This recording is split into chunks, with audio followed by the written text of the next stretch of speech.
pagi dan salam sejahtera kepada penonton yang berada di rumah dan juga di luar rumah. Kami harapkan anda sentiasa sihat-sihat sahaja. Betul tak, Syasha dan Zlin? Dan kepada anda yang baru nak turun kerja ataupun nak pergi sekolah, yang lambat turun sekolah pun tak apa. Better late than never, orang kata. Ya, betul.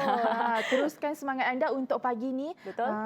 Dan juga Syasha, hari ini bertarikh 26 Mac 2021, hari Jumaat. Ya, bersamaan dengan 12 Syaban iaitu 1442 Hijriah. Dan selain daripada tu, Jess dah breakfast? Dah breakfast, Syasha. Ni mesti Syasha belum breakfast ni. Ya, sebab tu tanya. Baik, Syasha. Hari ini mungkin Syasha boleh jelaskan kepada penonton apa antara topik kita pada hari ini, Syasha. Dengar-dengar agak menarik topik kita hari ini. Sebenarnya topik kita pada hari ini adalah sangat menarik sebab kita akan bawakan dua topik, iaitu yang pertama adalah wanita dalam pengurusan operasi syarikat penerbangan dan yang satu lagi adalah cara terpantas untuk kembangkan perniagaan. Wah, saya pasti penonton di rumah tak sabar ya dengar topik ini dah sangat menarik. Ya, betul. Jadi anda kepada anda di rumah, jangan ke mana-mana, tetap bersama dengan kami selama 1 jam ya, kerana kami akan bersiaran selama 1 jam sehingga 8:30 pagi. Ya, dan jangan lupa juga kepada mereka dan kepada semua penonton bagi yang terlepas untuk menonton siaran Sejahtera Asia, jangan lupa untuk searchkan Sejahtera Asia di dalam YouTube dan juga saluran 122 di Astro dan My Preview. Betul. Dan kalau semalam saya digabungkan dengan Wan Alif, iaitu gandingan pertama kali. Hari ini gandingan pertama kali saya bersama dengan Syasha juga. Jadi Syasha, mungkin boleh ceritakan apa perasaan Syasha? Sebenarnya perasaan gemuruh tu ada, tapi dalam masa yang sama juga adalah gembira sebab Jess ni serius ya? Itu jawapan yang terus terang ya, orang kata. Tak tipu Tak betul, dia betul. Baik, jadi seperti biasa kita akan kabarkan kepada anda situasi COVID-19 di Malaysia maupun di Sarawak. Jadi Syasha mungkin boleh jelaskan situasi di Malaysia terlebih dahulu. Baiklah. Semalam iaitu 25 Mac 2021 telah merekodkan sebanyak 1,360 kes positif COVID-19 yang melibatkan 1,359 kes tempatan dan 1 kes import. Selangor melaporkan kes harian tertinggi iaitu sebanyak 356 kes dan diikuti dengan Sarawak sebanyak 308 kes dan Johor sebanyak 129 kes. Selain itu, 9 kluster telah ditamatkan semalam dan menjadikan jumlah kluster tamat adalah sebanyak 928. Namun begitu, semalam juga sebanyak 8 kluster baharu melibatkan 6 kluster tempat kerja dan 2 kluster komuniti telah dilaporkan. Antaranya adalah kluster persiaran maktab, kluster Bandar Seri, kluster Tenegang, kluster Paloh Rambai, kluster perusahaan LPK, kluster Merinding, kluster Putra 1, kluster Siasai Tamu. Ya, itu merupakan kluster baharu ya semalam dan berkenaan dengan status kluster COVID-19 di institusi pendidikan, Kementerian Kesihatan ingin memaklumkan bahawa daripada 1 Januari 2021 sehingga 25 Mac 2021 sejumlah 811 kluster COVID-19 telah dilaporkan. Ini termasuklah 3 kluster baharu yang diumumkan semalam, iaitu kluster Paloh Rambai, kluster Merinding dan juga kluster persiaran maktab. Oleh hal yang demikian, nasihat umum KKM perlu sentiasa diamalkan sebagai langkah pencegahan dan kawalan yang boleh diambil di sekolah. Sebagai contohnya, pemakaian pelitup muka setiap masa, memastikan penjarakan sosial di dalam bilik darjah dan sebagainya.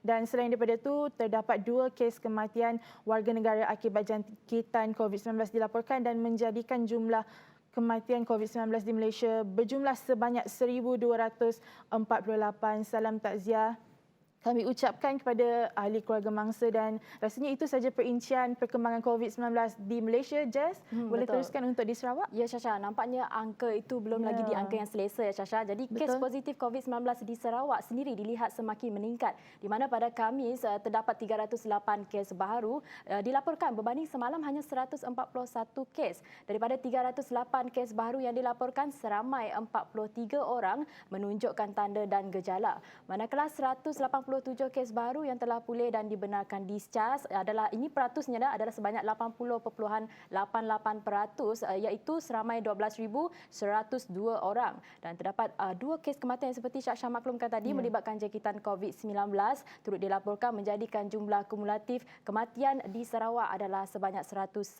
orang. Dan kes ke-100 ini merupakan seorang perempuan warga tempatan berumur 72 tahun yang mempunyai komorbid penyakit darah tinggi, kencing manis manis dan asma. Yang kes ke-101 pula melibatkan seorang lelaki warga tempatan berumur 88 tahun yang mempunyai komorbid penyakit darah tinggi, kencing manis dan dislipidemia.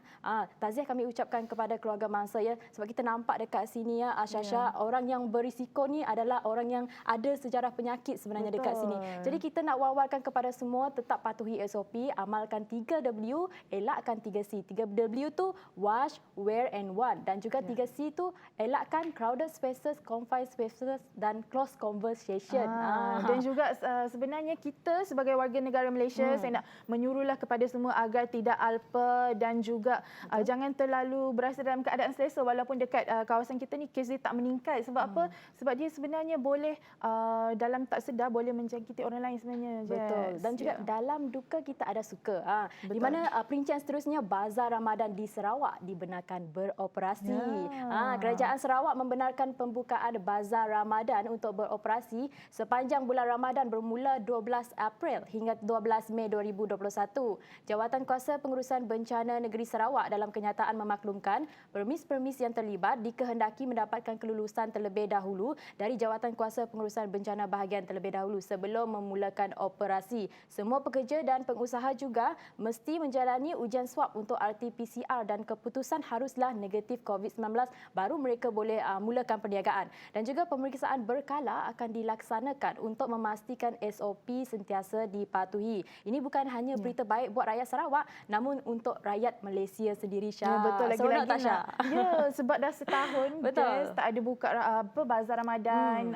Jadi bila dah dapat peluang ni, harapnya semua mematuhilah SOP yang telah ditetapkan. Baiklah, seterusnya adalah perkongsian mengenai prosedur kemasukan ke Sarawak, iaitu pertama sekali anda dikehendaki untuk memohon permit polis, iaitu seterusnya memohon permit kemasukan ke Sarawak di sdmc.sarawak.gov.my dan perlu lampirkan permit polis tadi serta lain-lain dokumen yang berkaitan. Dan sebaik sahaja menerima kelulusan dari Enter Sarawak, kamu juga kena isi e-borang perisytiharan kesihatan ataupun EHDF dalam tempoh 12 jam sebelum ketibaan di Sarawak, dan akhir sekali adalah menjalani wajib 14 hari kuarantin. Dan ujian saringan COVID-19 juga akan diambil pada hari kedua dan hari ke-10. Dan begitulah prosedur terkini untuk memasuki Sarawak. Bagi keterangan lanjut, boleh layari Sarawak Disaster Information di Facebook. Baiklah Jess, kita beralih pula kepada segmen yang seterusnya. Segmen yang seterusnya, kita tak sabar nak jemput tetamu kita. Ya, betul. Baik, topik kita adalah wanita dalam pengurusan operasi syarikat penerbangan. Operasi syarikat penerbangan. Jadi tak sabar kita nak jemput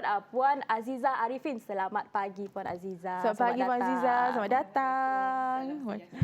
Waalaikumsalam. Baik, Puan Aziza, operasi syarikat penerbangan di Sarawak masih dibenarkan, akan tetapi SOP telah ditetapkan. Jadi haruslah dipatuhi sepatutnya untuk memutuskan rantaian COVID-19 ini. Dan juga boleh Puan sebelum tu Puan kenalkan diri dahulu Puan. Okey, saya Aziza Arifin, Ketua Stesen Ground Team Red yang bertugas di lapangan terbang antarabangsa Kuching. Dan saya dimaklumkan juga Puan Aziza juga merupakan Ketua Stesen, betul tak? Betul. Mungkin Puan boleh jelaskan sedikit tugas-tugas Puan sebagai Ketua Stesen Puan. Okey, saya dipertanggungjawabkan untuk memastikan pengurusan yang cekap, amanah dan pentadbiran sentiasa berjalan dengan lancar, mematuhi segala piawaian dan SOP serta SOP keselamatan operasi pengendalian darat serta yang melibatkan bahagian gas servis dan rem serta mematuhi segala matlamat syarikat lah. Banyak ya dia punya tugas tu. Saya juga difahamkan dia adalah macam memastikan proses pengendalian penumpang, betul tak Puan? Macam bagasi dan muatan dan mengikut prosedur syarikat. Dan ada juga satu kenyataan yang sangat menarik sebenarnya, iaitu menguruskan pesawat di Kuching Hub. Betul ke Puan? Betul. Boleh tak terangkan dengan lebih lanjut? Okey, sebagai ketua stesen, saya perlu memastikan semua matlamat syarikat dipenuhi, seperti on-time performance, net promoter score perlu luluslah maksudnya. Dan segala operasi pengendalian darat berjalan dengan lancar setiap hari. Setiap hari. Dan setiap penerbangan. Setiap penerbangan. Dan Betul. juga ni masa pandemik ni, bagaimana contoh SOP yang dijalankan ataupun semasa mengendalikan operasi di sana? Okey, saya bercakap dulu pasal SOP untuk warga All Stars ya. Mereka mesti mematuhi peraturan seperti mengimbas suhu badan. Dan yang kedua, mereka perlu mendaftar diri dalam aplikasi MySejahtera setiap kali bila bekerja lah. Okey. Ketua shift akan mencatatkan suhu badan setiap hari, setiap shift. Kemudian mereka juga akan, jika terdapat ada kaki tangan yang mempunyai simptom seperti suhu badan yang melebihi 37.5 darjah Celsius serta batuk-batuk maupun kesukaran bernafas, mereka akan disyorkan untuk berjumpa doktor dengan segera. Oh, maksudnya segala apa tentang keselamatan yang perlu diselenggara lah maksudnya ya Puan. Betul. Demi That is the first step lah. that's the first step untuk mengetahuinya. Jadi dalam menjadi seorang ketua stesen ni, saya percaya bahawa benda ni bukanlah sesuatu yang mudah. Jadi apakah antara cabaran yang Puan Azizah hadapi setiap kali beroperasi? Okey, sekarang ni yang paling mencabarlah cuaca. Cuaca yang boleh membuat flight delay disebabkan saya rasa itu sajalah dengan awareness daripada orang awam yang tak mematuhi syarat-syarat penerbangan. Saya rasa itu je lah. Itu saja ya. Ya. Baik, jadi kalau kita nampak ya tugas dia bukan mudah. Kalau leka sedikit tu memang semua kena kalau daripada segi penjagaan SOP ni. Baik, Puan mungkin boleh ceritakan sebab kita tahu kan penerbangan sekarang ini dikurangkan kalau di Sarawak. Jadi kalau kita nak tahu keadaan stesen semasa musim pandemik dan juga berbanding 2 tahun yang lepas, apa perbandingan yang Puan dapat lihat?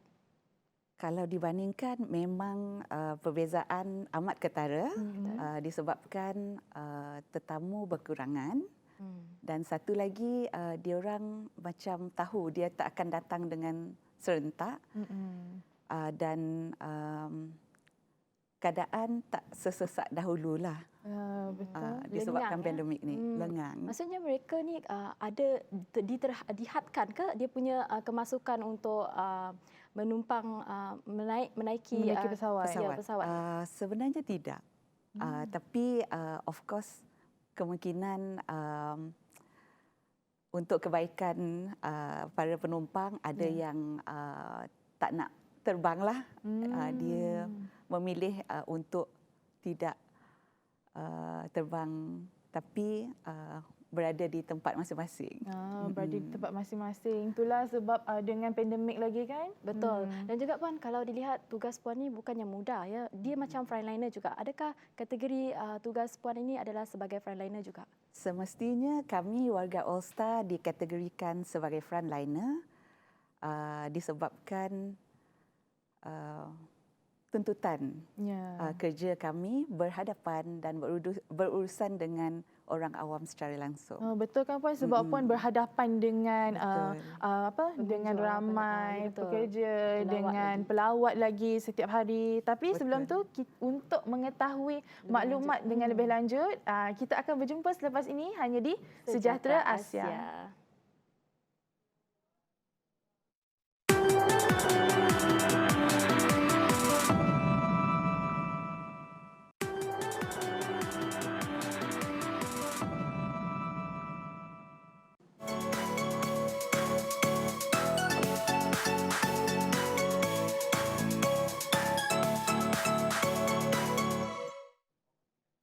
Baiklah, terima kasih kerana meneruskan kesetiaan bersama kami di Sejahtera Asia. Topik kita pada hari ini adalah wanita dalam pengurusan operasi penerbangan. Tadi kita dah tahu sedikit mengenai SOP pada sebelumnya. Okey, seterusnya kita nak tanya soalan dengan Puan Azizah. Bagaimana pula SOP semasa dan selepas? Okey, untuk warga All Stars, harus bagi setiap kaki tangan untuk memakai alat pelindung diri seperti topeng muka, sarung tangan dan pembersih tangan yang mengandungi alkohol yang dibenarkan. Seberapa kerap yang boleh sewaktu bertugas. Di samping itu, mereka juga diingatkan untuk membuang alat pelindung diri yang telah digunakan ke dalam tong khas yang telah disediakan. Di samping itu juga, setiap hari akan ada briefing untuk diorang untuk mematuhi SOP di waktu pandemik dan juga operasi keselamatan syarikat, di mana mereka juga dinasihati untuk sentiasa mencuci tangan dan tidak menyentuh mata, hidung dan juga mulut sebelum tangan dicuci. Jadi Puan Aziza, mungkin ada penonton dekat luar sana yang masih dalam keadaan takut nak naik penerbangan ni. Boleh tak Puan Aziza terangkan kepada mereka bahawa bagaimana keadaan di dalam flight tu sebelum ada disanitize ke macam mana? Okey, rest assured memang kami mengamalkan dari segi keselamatan yang tight lah. Sebab sewaktu mendaftar diri pun kami memastikan ada penjarakan sosial di antara penumpang dan di waktu pelepasan pun sama juga, kita akan release by zone. Sebenarnya tiada yang ditakuti untuk terbang sebab setiap penerbangan kita akan membuat sanitasi selepas aircraft arrival on every flight. So rest assured semua ni pesawat kami juga dilengkapi dengan HEPA filter untuk menyah kuman lah. Di samping itu juga untuk para tetamu yang memerlukan bantuan khas, kami sentiasa menyah kuman macam peralatan seperti kerusi roda setiap kali digunakan. Nampak tak je? Betul. Tak ada rasa takut pun kalau nak naik lepas ni, Syah. Dan itu juga adalah salah satu peranan yang dilakukan oleh Puan Aziza sebenarnya untuk kru-kru. Kita panggil kru-kru kabinnya, Puan. Baik, Puan Aziza, berhubung dengan keputusan JPBNN dan MOT meluluskan 2 penerbangan khas untuk pelajar Sarawak yang melanjutkan pengajian di Sabah baru-baru ini. Apakah pendapat Puan mengenai perkara ini sebagai ketua stesen AirAsia? Adakah keputusan tersebut tepat pada masanya ataupun kerana kita tahu di ambang-ambang pembukaan semula sektor penerbangan ni memang agak berkurang lah ya. Jadi apa keputusan itu tepat sebenarnya?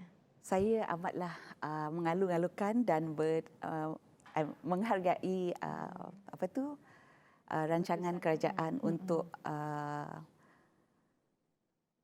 membuka ruang untuk pelajar-pelajar balik sebab saya rasa ada yang dah lama stranded di sebelah sana maupun di sebelah sini. Saya harap dengan peluang ini akan memberi ruang yang baik untuk pelajar-pelajar kita lah. Dan ini sekaligus sebenarnya dapat membantu ekonomi sebenarnya. Betul. Ekonomi dalam domestik lah terutamanya sekali. Dan selepas pengurangan staf pada tahun lalu, apa langkah-langkah yang diambil oleh pihak AirAsia dalam menangani lambakan penumpang atau yang datang seandainya sektor penerbangan akan kembali pulih?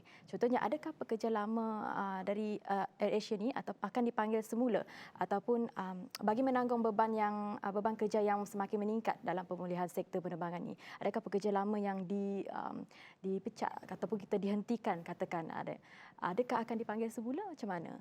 Kalau andai kata sektor ini beroperasi semula. Saya rasa tidak wajar bagi saya untuk komen bagi pihak pengurusan AirAsia maupun Ground Team Red tentang soalan inilah. So, tapi apapun sekiranya operasi balik pulih seperti sedia kala, kemungkinan akan ada penambahan. Itulah jawapan saya. Mungkin ada penambahan. Tapi buat setakat ini masih cukup lagi lah. Ya, sekarang ni masih cukup. Masih lagi dalam keadaan terkawal. Betul. Baiklah, sebagai seorang wanita yang berkejaya, Puan, lebih-lebih lagi dalam pengurusan operasi syarikat penerbangan ni yang sudah tentu mempunyai tekanannya yang tersendiri. Jadi bagaimana Puan Azizah menyeimbangkan antara kejaya dan juga kehidupan seharian? Okey. Waktu bekerja saya akan fokus terhadap kerja seharian saya, tapi I find time untuk my family during off days, during weekend ke ataupun during cuti-cuti umum. So dimestikan saya akan bersama keluarga pergi outing lah or just gather around with the family lah. Nampak tak dekat situ kiranya macam curi-curi masa kerja juga dengan family juga, betul ya Puan? Dia boleh seimbangkan work life balance tu. Dan juga Puan Azizah, mungkin Puan Azizah boleh ceritakan pengalaman yang tidak dapat dilupakan semasa beroperasi di syarikat penerbangan ni. Sebab kita tahu kalau syarikat penerbangan, kalau budak-budak remaja, dia memang suka kalau dengar pasal airport, kalau nak kerja dekat syarikat penerbangan ni, dia memang suka. Jadi apa mungkin pengalaman yang tidak dapat dilupakan oleh Puan sendiri semasa menguruskan syarikat penerbangan? Saya rasa this is the best place yang saya pernah bekerja, di mana macam welfare dan benefit pekerja sentiasa diutamakan. Saya dah bersama AirAsia dan Ground Team Rep tahun ni 19 tahun. Alhamdulillah. 19 tahun. Alhamdulillah, lama perkhidmatan tu. Ya, tapi cabarannya saya rasa terpulang kepada mindset masing-masing. Tetapi saya mempraktikkan yang demi tugas saya kena laksanakan, sentiasa positif, dan apa-apa cabaran yang dilalui di antara masa-masa tertentu tu, saya rasa mudah saja untuk ditangani. Sentiasa bersikap positif dan semangat betul. untuk melaksanakan tugas, ya Puan? Betul, hari-hari dimulakan dengan senyuman. Dengan senyuman. Dan juga apa yang mendorong Puan Azizah untuk memilih kejayaan ni sebenarnya? Sebenarnya dulu saya tak expect yang saya akan mencuburi bidang penerbangan, sebab more to other service industry macam bank and then hotel line. Tetapi saya rasa saya telah, ni rezeki saya. So yang telah diberikan, yang tulang belakang saya adalah family saya sendiri yang banyak membantu, mendorong dan memberi impact-impact positif kepada saya untuk bertahan selama 19 tahun ini. Itulah juga sebenarnya antara resepi bagaimana Puan Azizah berjaya. Berjaya, betul berjaya, sebenarnya. Menjadi seorang wanita berjaya sekarang ini. Dan dalam juga melaksanakan perkhidmatan di dalam ni selama lebih dari 19 tahun. Ya, sokongan daripada setiap All Stars dengan pihak pengurusan amat-amatlah dihargai. Dah rasa tak nak pencen dah ya. Rasa nak duduk sana. Rasanya belum. Belum lagi. Belum lagi. Baik, mungkin Puan Azizah boleh ceritakan bagaimana penerimaan keluarga masa Puan bekerja di sektor penerbangan ini? Saya rasa amat mudah untuk keluarga saya menerima jawatan yang saya pegang selama ini. Terutama sekali suami, anak-anak, mereka amat memahami kerjaya saya, dan kadang-kadang kita terpaksa kerja lebih masa. Dan saya rasa saya tak ada tak ada masalah tentang benda-benda inilah. Yang penting kerja dilaksanakan, yang dapat dikemudiakan kita kemudiakan. Tapi yang penting penerbangan dalam waktu yang ditetapkan untuk terbang. Macam tu. Betul. Kita utamakan apa yang patut diutamakan dahulu. Dan juga keluarga jangan lupa. Itu yang lebih-lebih lagi dalam pandemik COVID-19 ini. Pesanan Puan kepada orang awam yang akan keluar masuk Sarawak menggunakan perkhidmatan syarikat penerbangan. Untuk yang di luar sana, untuk orang-orang awam yang nak terbang, sila patuhilah peraturan yang ditetapkan oleh kerajaan mahupun sektor penerbangan, sebab kita jaga kita. So diingatkan juga supaya para tetamu AirAsia bersikap terbuka untuk mengisytiharkan status kesihatan mereka juga. So diharap kita semua dapat sama-sama berganding bahu untuk memutuskan rantaian COVID-19. Betul, terima kasih. Dan juga last kali Puan, mungkin Puan boleh bagi tahu bagaimana cara untuk mengimbangkan work-life balance ni kepada wanita yang berkejaya ni, terutama sekali. Okey, untuk betul. menyeimbangkan, kita harus tahu personal life dengan work life kita, career kita. So untuk menyeimbangkan tu, of course priority waktu bekerja tu untuk tugas-tugas. Tapi at the same time ada juga priority family yang perlu dilihat juga kan. Tapi jika yang di luar sana, jangan jadikan ini masalah.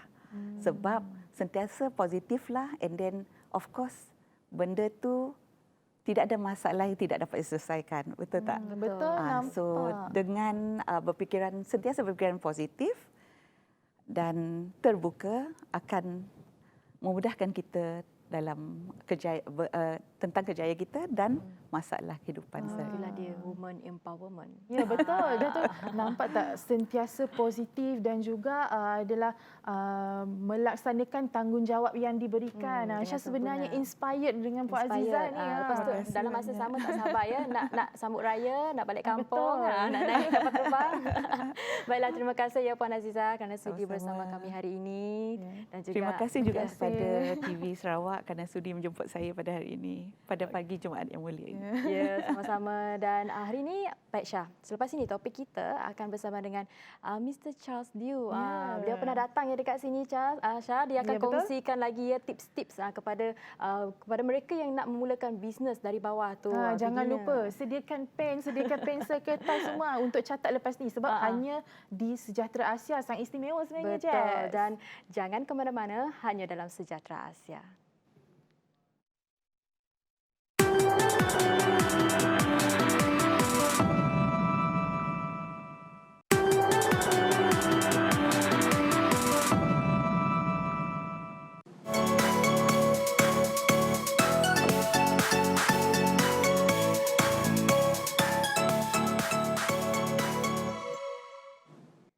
Baik Syah, topik tadi dah selesai dan sangat-sangat menarik ya. Dan bagi anda yang terlepas episod hari ini, anda mungkin boleh rujuk semula di YouTube, type saja Sejahtera Asia.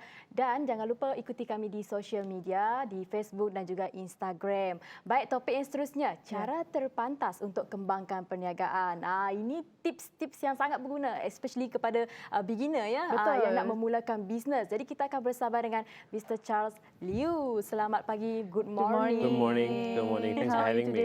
Ya, jumpa lagi. Kalian berdua pernah berjumpa, betul tak? Pernah sebelum ni. Baik, impian setiap usahawan untuk mengembangkan perniagaan mereka, terdapat banyak cara untuk mengembangkan perniagaan. Jadi bersama kita hari ini akan berkongsi dengan kita cara untuk kembangkan perniagaan Encik Charles Liew, pakar perniagaan dan juga seorang usahawan. Kepada usahawan yang ingin berjaya dan meningkatkan kemahiran ya, Mr. Charles, dalam perniagaan mereka, di mana mereka sebenarnya patut mula? Thank you. So bagi meningkatkan kemahiran perniagaan mereka, they would have to meningkatkan kemahiran sendiri, like their own skills. So the quickest way to improve your own skills is from reading. Right? There's no other way. There's no secret. I'm not going to give you an answer that is exciting, but the one thing that has changed my life is reading, because reading saves you from making mistakes. Someone make a mistake, they write an autobiography, you read the book, you save years and years of having to do that again. You know what I mean? And in one sitting, you learn, you can save 20, 30 years from doing those things yourself. So to me, one book, if you can do that, imagine reading 10 books, 20 books, 30 books. So if you go to my house, there is a whole library of books. And that changed me, because I'm now very different to the people around me, like my parents. So I'm very, very different in terms of my mentality. Jadi berdasarkan apa yang Cik Charles beritahu tadi, dia kiranya macam there's no shortcut in a blink of an eye. There's betul no kan, shortcut Cik? because Yeah. if there's shortcut to success, then there's also shortcut to failure. Ya, So betul. it's easy to get there, and then it's easy to lose everything. Ya, jadi berdasarkan tadi Cik Charles ada beritahu yang pertama adalah melalui Betul, membaca. kemahiran membaca. Ya, betul. Ya. Kemahiran membaca. Jadi kena buat rajin buat research dalam ilmu perniagaan. Boleh tak syorkan kepada mungkin ada usahawan-usahawan yang baru memulakan perniagaan pada masa kini buku-buku yang boleh Betul, mereka tadi baca. dia cakap ada library dan macam library dekat rumah. Boleh syorkan Yeah. Mr. Charles. So my best advice when someone asks me this question is the good books are the books you actually read. Because a lot of people, they buy a lot of books. Yeah. But let me ask you this. How many of these books you finish baca from cover to cover? Right? A lot of people read the first chapter, they stop. Right? Stop in the Yeah, middle. so the good books are the books you actually read. Okay? But I will suggest two books that I think is really important. One book is The Richest Man in Babylon. There is an edisi Bahasa Melayu as well. So if you go to Popular or whatever, you will see that book. Another book is Rich Dad and Poor Dad. Now at this stage of my life, I look back at that book and I thought, not that great. But bagi mencetuskan that kind of Pandora's box in your head, that book is really good to open your eyes as to the life of an employee, the life of a self-employed, the life of a business person, and the life of an investor. And to me, that book is good from that perspective. Kiranya buku tu adalah merupakan titik permulaan, breaking point untuk memulakan Absolutely. For a lot of people. For a lot of people. Dan ini buku itu bukan hanya melihat pada satu aspek, tadi pada pelbagai aspek juga. Yes, Betul tak? betul. Jadi untuk mereka yang tidak mempunyai masa untuk membaca, macam mana tu Mr. Charles? Okay, now the answer to that is, kalau mereka ada masa untuk menonton right now, then they have time to read. Okay, a lot of people say they don't have time to read because they don't know how important reading is. Okay, so, but another answer to that is, if you don't have time, when you go running, for example, when you are driving, for example, listen. Right, there are audio books that you can listen to. There are podcasts you can listen to. There are YouTube videos you can watch. Right, so there's always things for you to do instead of doing nothing.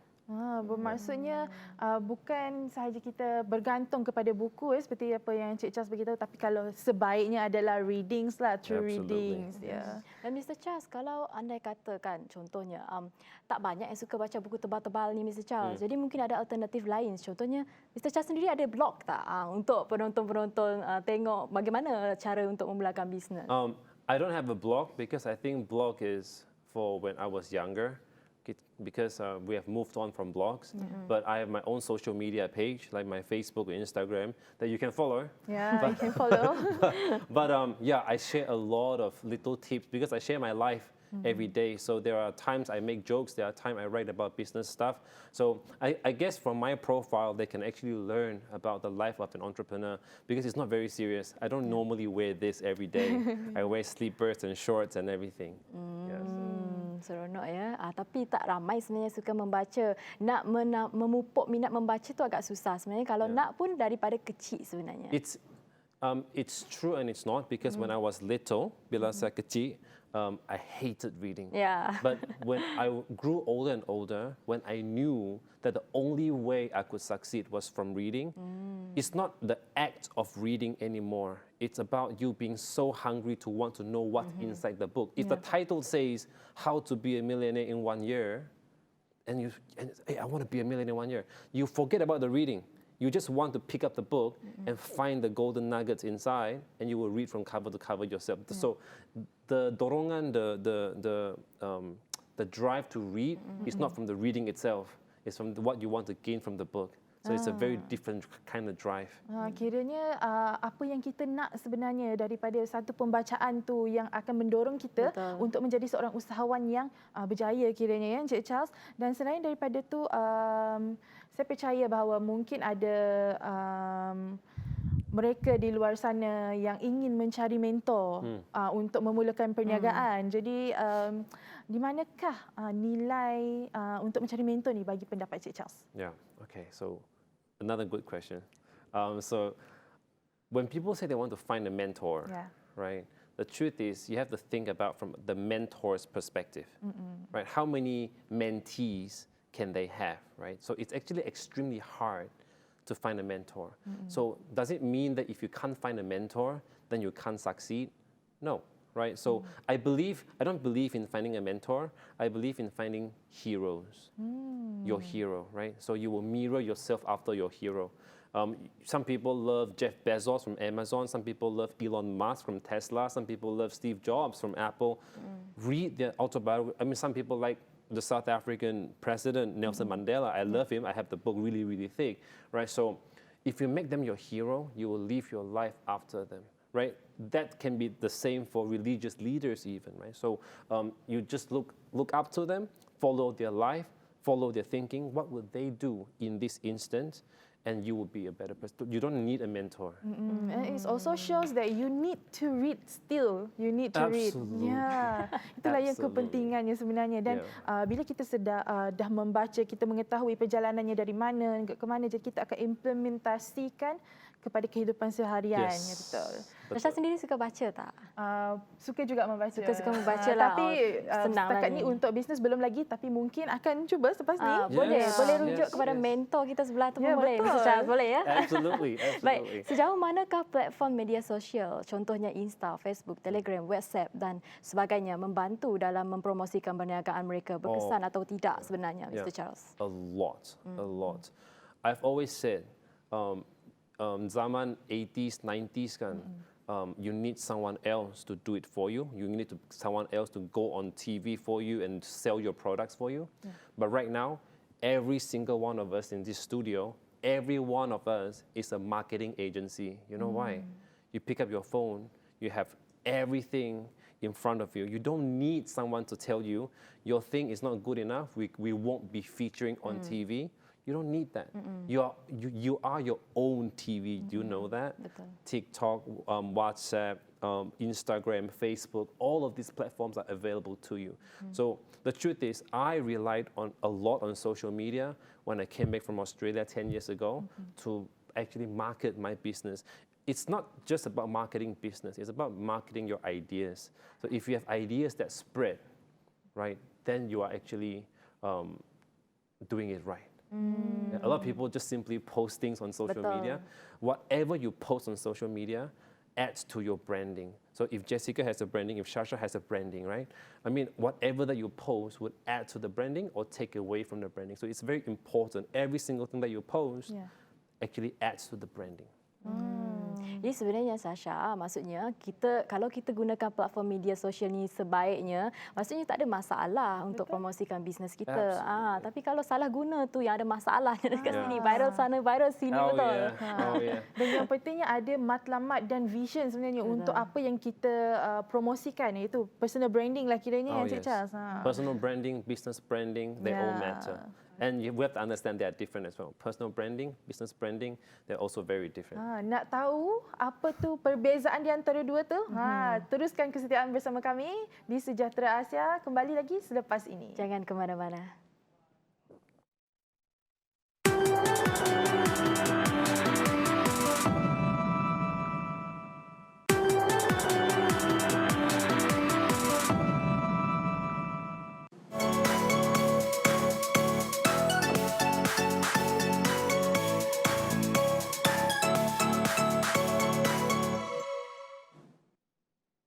Baiklah, terima kasih kerana bersama kami lagi, iaitu pada segmen topik yang kedua. Topik yang kedua berkenaan dengan perniagaan dan kita nak menyambung semula persoalan kepada Encik Charles tadi, iaitu apakah perbezaan di antara personal branding dan business branding? Okey, silakan Encik Charles.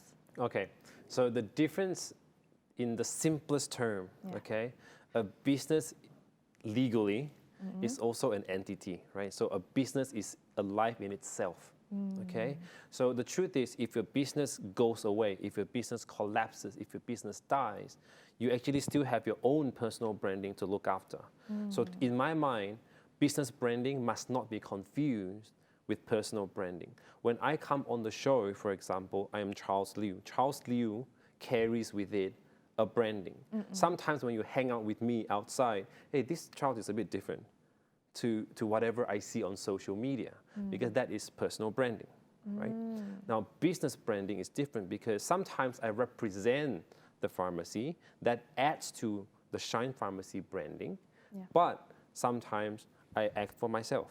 So Shine Pharmacy would then need a marketing team to run the branding for the business, right? So you see, when I say running the branding, it sounds very complicated. You have to run the branding, right? The truth is, it's about doing the little things right, because it's the feeling you get when you think about Charles Lee. It's the feeling you get when you think about Shine. It's the feeling you get when you think about Shasha or Jessica.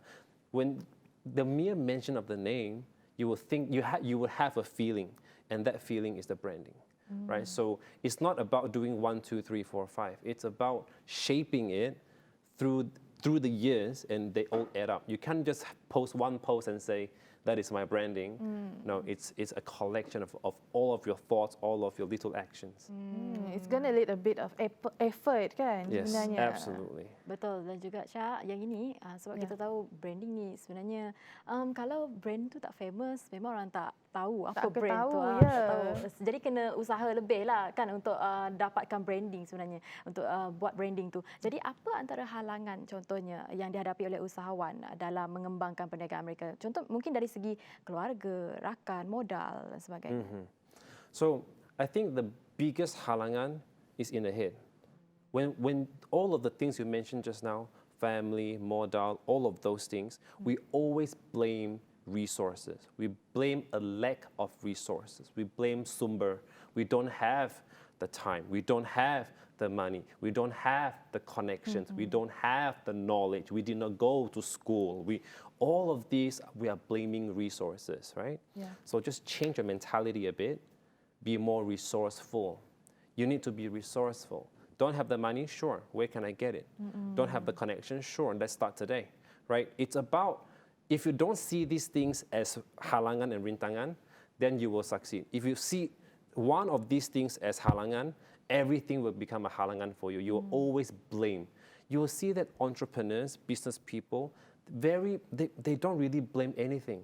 They are always very active, you look at every single business people that you admire, they all behave the same way.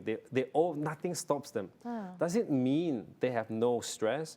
Maybe they have stress. They just don't tell you, right? But for them, it's even more exciting if I don't have money, because you get the thrill from finding ways to overcome that. So it becomes a little game instead of blaming there's no money and you stop. Maksudnya berani mengambil cabaran. Betul. Tak? Hungry for success tu harus ada. Syah. Absolutely. Yeah. Let's say I want to start a business, but my parents won't allow me to do so. Yeah. So what should I do? Manage your parents. Manage my your parents. Because there are many, when I started, you have to know my background is a lawyer. My parents spent all of their money, masuk EPF ambil, so finish all of their money to send me to uni to finish law, and I worked as a lawyer for 4 years. I decided I don't want to be a lawyer anymore, right? So imagine for my parents to go through that, and for the son to say, I'm not going to do that anymore. So let me ask you this, did my parents agree for me to get into business? No. So I did not ask them. I just said, I've made a decision. You just have to trust me now. I know you won't agree, but you just have to trust me for now. And then I prove it with results after 5 years, 10 years, right? Because you can't convince your parents. Yes, without the proof. You can't, because Yeah. if you convince, right this saat, they are convinced. No. Tomorrow they Yes. come to you, maybe not, maybe not. And then it's difficult. So don't convince people. Prove with results. Okey, dan kalau andai kata ada seseorang ataupun individu yang approach untuk bekerjasama untuk memulakan bisnes, bagaimana kita nak melihat seseorang itu boleh dipercayai? Bagaimana tu? Okay, first and foremost, before boleh dipercayai, that person, you have to look at whether the business is worth doing or not. Okay? Now, about going into business with someone else, it depends on what they bring to the table. What kind of sumber do they bring? Maybe you have the sumber of time. You have a lot of time. This person has the sumber of money. They have a lot of money. And they say, I need your time, you need my money, let's work together. You have to be really careful. Yes. You have to be very careful, because when you put in your time, for example, and someone puts in money, right? At the start, it feels like a good deal for you at the start because you don't have money. After 1 year, after 2 years, you have spent the time and you don't see this person because they've just put the money, they don't put the time. You are stuck. Right now, you feel bad. Yes. I'm doing all of this, and then this person is going out doing this, taking photos or whatever, what is happening. So you have to be really careful about going into a partnership. Unless there's a contract drafted, how you can get in, how you can get out, what are the things to watch out for, in everything black and white in a contract. So even when you say, sorry, I can't do this anymore, let's bercerai. But there's a contract, you know how to do it, you know the compensation both ways, so you have to protect yourself, but actually also protect the other person from you. Kiranya pelbagai strategi perlu dilakukan dan yang paling penting adalah kertas hitam putih tu. Betul. In other words, trust no one lah sebenarnya. Trust no one. But kita kena hungry for success. Itu yang penting. Baik, Mr. Charles, pesanan Encik Charles kepada usahawan yang berjuang di luar sana, Mr. Charles. Okay, I like this question also because it uses the word berjuang. Yeah. Okay, macam is like a peperangan outside. You have to berjuang, you have to fight for it, you know. But I don't believe in that.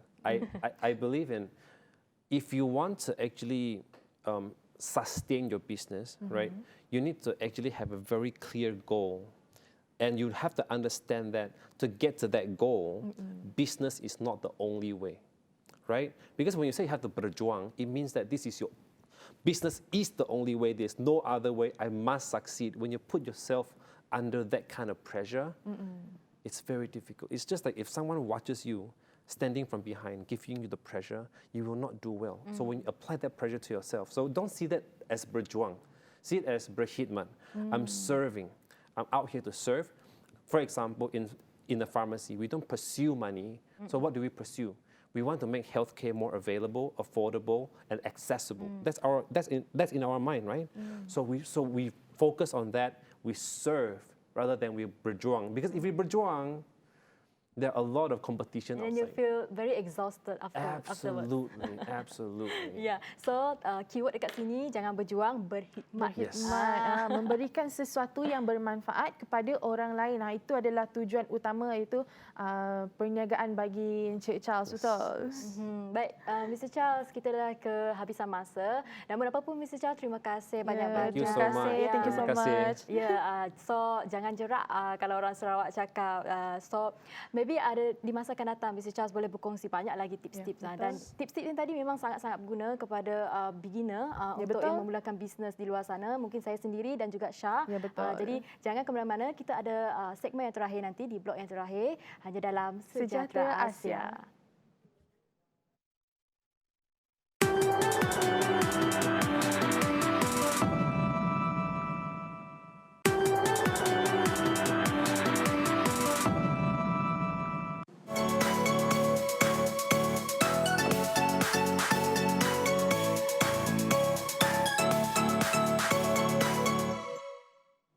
Baik Syah, kita dah di blok yang terakhir. Tadi banyak perbincangannya daripada topik pertama tadi. Apa yang Syah dapat? Daripada topik pertama tadi iaitu wanita dalam operasi penerbangan, iaitu daripada Puan Aziza. Apa yang Syah dapat adalah yang pertama, Puan Aziza pesan mesti enjoy dengan segala apa-apa je pekerjaan yang diberikan. Yang tu yang pertama. Yang penting life balance. Life balance antara kerjaya dan juga kehidupan seharian. Pandai-pandailah curi masa tu dengan keluarga, dengan kejayaan. Dan seterusnya, Syah juga sebenarnya itulah Syah dari tadi belajar sedikit lah, dan juga sebenarnya berbangga dengan Puan Aziza ni sebab dia dapat pekerjaannya bukanlah sesuatu yang mudah sebenarnya. Nak tengok ini, nak mengawal mana nak jadi frontliner lagi, betul tak? Mana nak jadi frontliner lagi, nak menguruskan segala hal yang berkaitan dengan operasi penerbangan. Yang itulah sebenarnya. Lebih-lebih lagi dalam pandemik sekarang ni yang menyukarkan. Tapi nasib baik dia ada keluarga yang menyokong. Betul.